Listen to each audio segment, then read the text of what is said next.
can give you Chris Sale for your last bench spot. Let's say you have 23 on the roster, 7 bench, but you have an IL. Would you take Chris Sale as your 30th player and just dump him on the IL the first week? The answer is yes, right? Yes, and especially if you have a decent number of ILs. If you've got 3 to 5, because then you can park one of these guys and take that free shot there. Because but in NFBC we go 7 bench and that's it, and that's where my real pushback comes on them. And I know not everyone plays NFBC, so it is. I'm glad you brought that up because it is definitely format dependent. And if you've got enough IL spots, they become a bit more appealing. I totally agree with that because they could spike and be useful. I mean, you mentioned Nelson Lamet. When he came back in 2019, he threw 73 innings with a 407 and 126. Now, the 407's not really jumping off the page at you, but how about a 34% strikeout rate?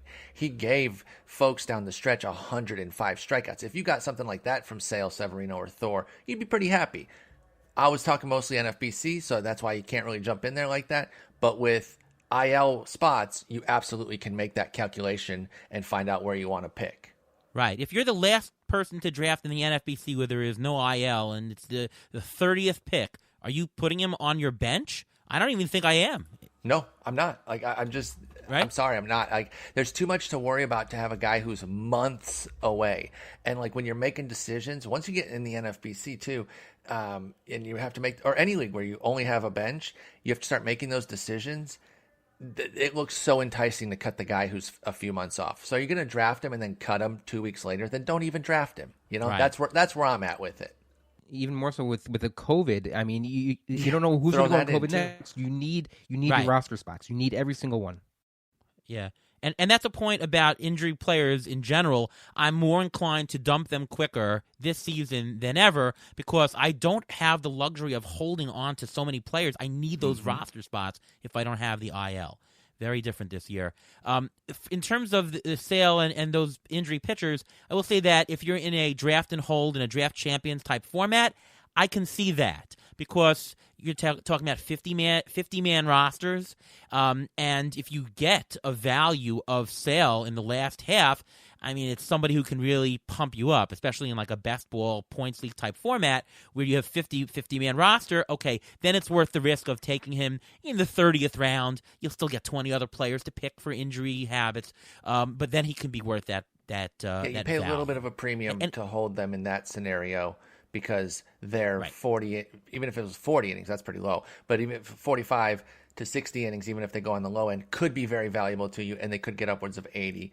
So I'm glad you brought that up because we were pretty negative on them based on the type of leagues that we generally play, but there are league formats that make them much more enticing. So that was a great call out, Ariel. Exactly. Let's talk about the super elite pitchers. Now, ATC is projecting Jacob deGrom, Garrett Cole, and Bieber, not Justin Bieber, far ahead of the rest of the pack. We're talking $40 or higher auction values. The next highest value is a drop all the way down $30 or lower. Right, so we're talking super elite value. It's not a very gentle trickle. We're talking about very clearly 3 Darvish and Bauer don't First get in of all, there at all? I don't have Bauer. No, ATC does not have Bauer. We'll talk about Bauer in a second. Sorry to interrupt you, man. I'm terrible right now. I'm interrupting you all left and right. Well, I'm too eager. No. Hey, listen. We're here to debate and we're here to get good information out. So the first question: do you? Maybe you don't. Do you agree with the fact that these 3 are extremely super elite? $10 split is tough, but I've always had my pushback on Bauer as well, with him being like a tinkerer and whatnot. And I worry that he kind of tinker himself out of quality. Remember the last time he had that Cy Young caliber season? That's exactly what he did. The next year he tinkered himself out of the elite. So I was just asking about the projections. I wouldn't necessarily have him there either. Darvish a little bit more surprising, because he's been doing this excellent new version of himself with the command and control since the second half of 19, and I wasn't sure if that was enough juice. But I guess with only 2 extra months, it's really like 5 months. It's not even a full season of that Darvish yet. Plus he's 34 or 35 even. So I get it. Yeah, I actually understand that split. Those 3 are really that far ahead. They're the first rounders. They should be a cut above. So yeah, I do agree with it. I think it's the right move. Okay, so the point is that they're so super elite, and I would assume very low risk Yes. compared to the rest of the group. And when you have such a unique profile, that really begs first-round talent. And let's go to Ruvain first on this. Their first round is for sure. How far would you push these up in 15-team mixed format to the top? Are you passing? Are you picking them first overall? Are you picking them seventh overall? Where is that range for you? The range for me is probably anywhere between 6 and 12 for the top three, because you have Acuna, Tatis, and Betts. Those three are like basically the consensus top three for this year so far, according to the ADP. You have Juan Soto, Mike Trout. You want to do that, that's fine. But if you get one of those top guys next, that's the way to go, because you'll still get top value of a hitter in the second round, because it's going to come back around to you. You're going to get these guys. And if you don't get those guys, like you mentioned, if there's such a big drop, it's value-wise, you want to get as much value in the first round. If there's a big drop there, you're not going to get that value. All right, Paul, same question basically. How far are you picking your first pitcher if they fall? Well, I'm open to the overall number one spot, taking DeGrom or even Cole. I do favor DeGrom as the number one, but I could get behind Cole there as well if you really wanted to. If you just, I mean, it's not quite a coin toss for me. I really do feel pretty firm about DeGrom, but I think some folks see Cole's strikeout rate as potentially higher. I don't know, not with the 100-mile-an-hour fastball that DeGrom was featuring last year. So he's my number one. I could take him number one overall. I think the hitting pool is so rich in the first 35 to 40 picks that second and even third guy that I'm getting, I have no problems with getting those two and bypassing a Betts, a Trout. Those are my top two guys. Like, generally speaking, I will take Betts number one overall or Trout. I will coin flip between those two.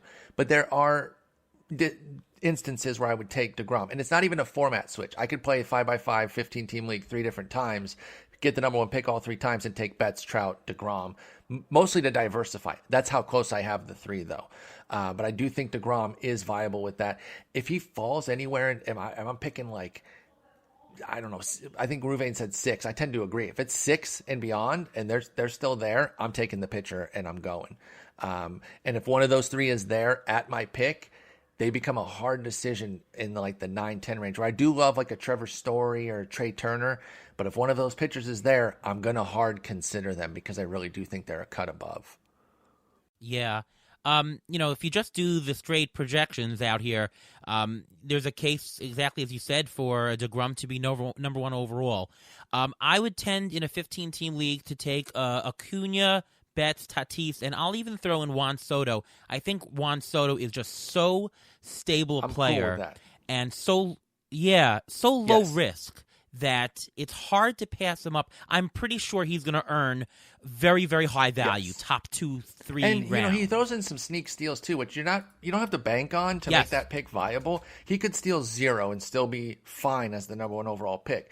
But his history suggests that he's not going to do that he's going to push 7 to 10 steals, which is a nice little chip in. So you're not getting a total 0 there. I am okay with Soto at 1.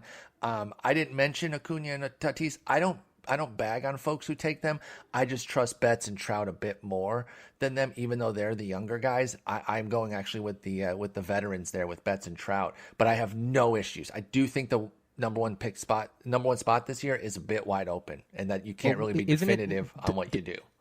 Doesn't it have something also to do with if you have a plan for stolen bases? I mean, if your plan is to get one of those top guys to get stolen bases, it doesn't matter who the top pitcher is. You're going to take one of those top guys. But if you have a plan for later on and not go after steals in the first round, then by all means you should be taking a pitcher.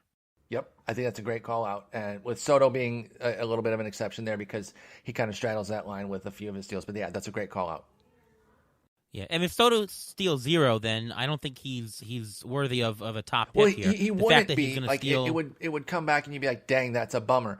But I'm just saying, it wouldn't ruin your season. I don't think you'd come back and say, well, I lost because he had 0 steals. His dollar valuation wouldn't be number one, but he would still have been because you're not always trying to nail the top. Like when you pick number one, you're not trying to say, I guarantee this guy's going to be the number one guy. You're drafting a floor, and it's an amazingly high floor with those guys.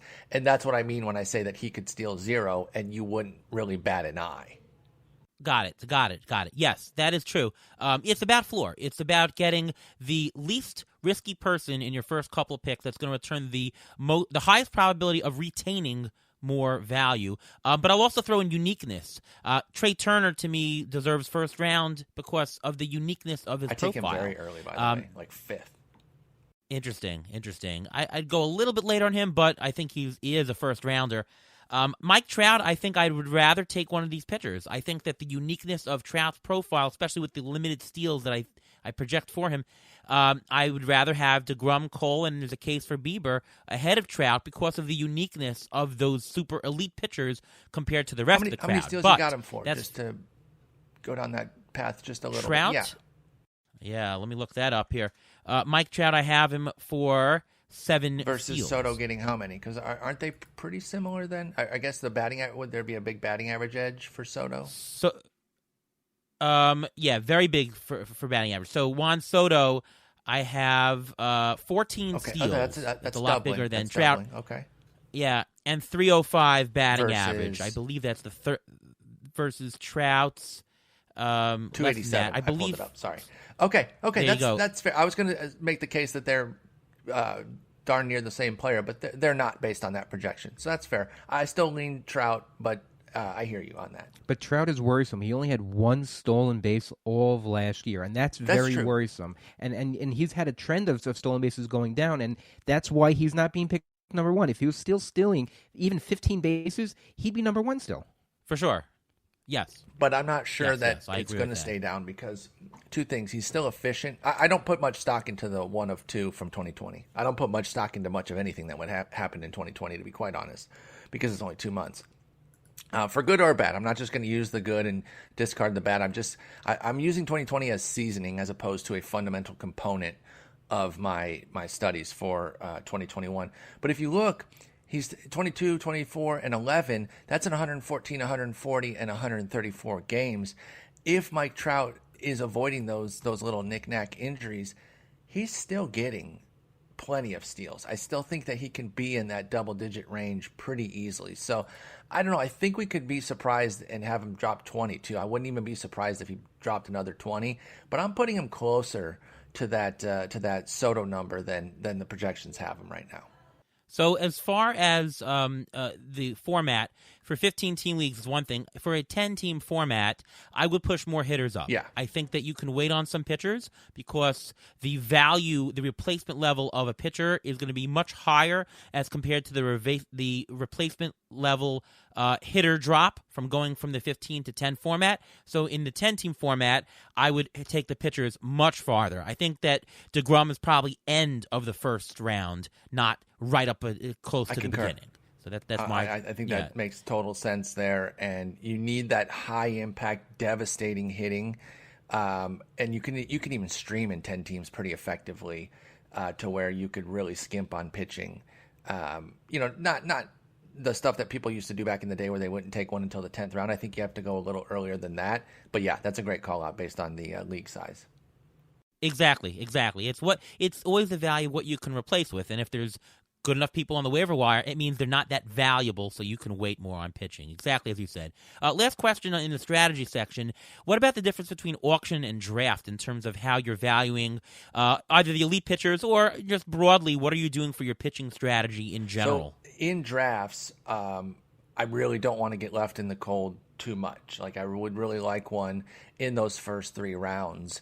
And depending on where I'm drafting, I don't want to necessarily let it go. Say I am drafting a little later, I'm likely to jump on the pitching bandwagon on that loop around in the second round instead of waiting until the third, to where maybe like a Max Fried is my ace. I like Max Fried, but I don't know if I want him to be my ace necessarily. I would feel like I'd want to back somebody up with him right away. So I prefer to have somebody I like Brandon Woodruff quite a bit, and maybe people see Woodruff and Fried very similarly. I don't. I see Woodruff with a cut above. So I'd like him as my ace. If I get Story Woodruff, that's great in the draft. Or if I do get one of the first round studs, then I'm taking 3 or 4 hitters in a row before I'm getting my second guy. And I could go DeGrom, 3 hitters, and then Lynn in some instances, depending on where the draft plays out, and I'd have no problem with that. As far as auction goes, it's the best of both worlds, and I'm super open in most formats, most sizes, most league sizes, to getting one of the aces and still a first-round caliber hitter. Spending that big budget there to get DeGrom and, Lindor or Jose Ramirez, or maybe even a super big dog like Betts and